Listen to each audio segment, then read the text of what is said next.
बरसे पानी, अंग अंग भीगे तोर जवानी। ओ मोर बरखा रानी, ओ मोर प्रेम दीवानी। रिमझिम बरसे पानी, दिल मन उठे जवानी। ओ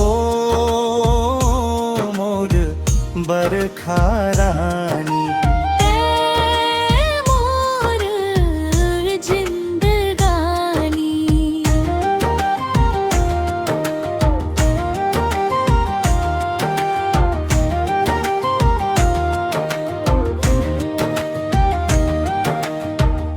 कजरा भरे नैना, बिजली कस चमके तोर हंसी देख के मोर मन हा धड़के।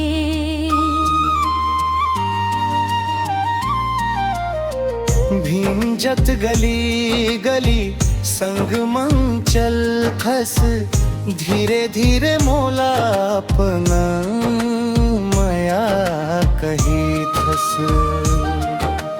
चूड़ी के खन खन, पायल के रुन झुन, सुन के तोर बोली खो जात हव हर क्षण।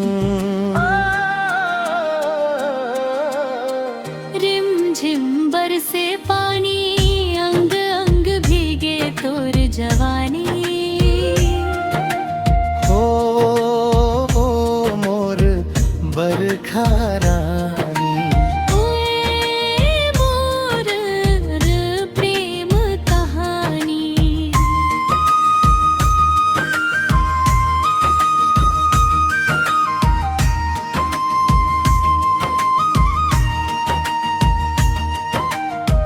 बादर घिर आए महके धरती मैया, तोर संग लागे मोला स्वर्ग के छैया।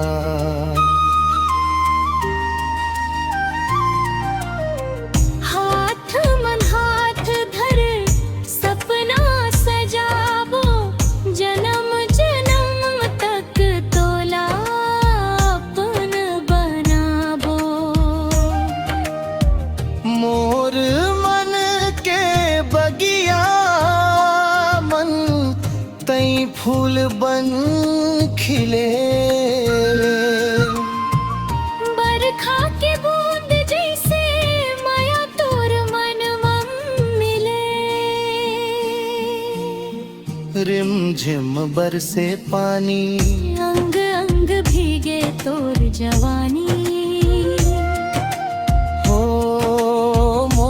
मोर बरखा रानी, ऐ मोर वो जिंदगानी। हो मोर बरखा रानी।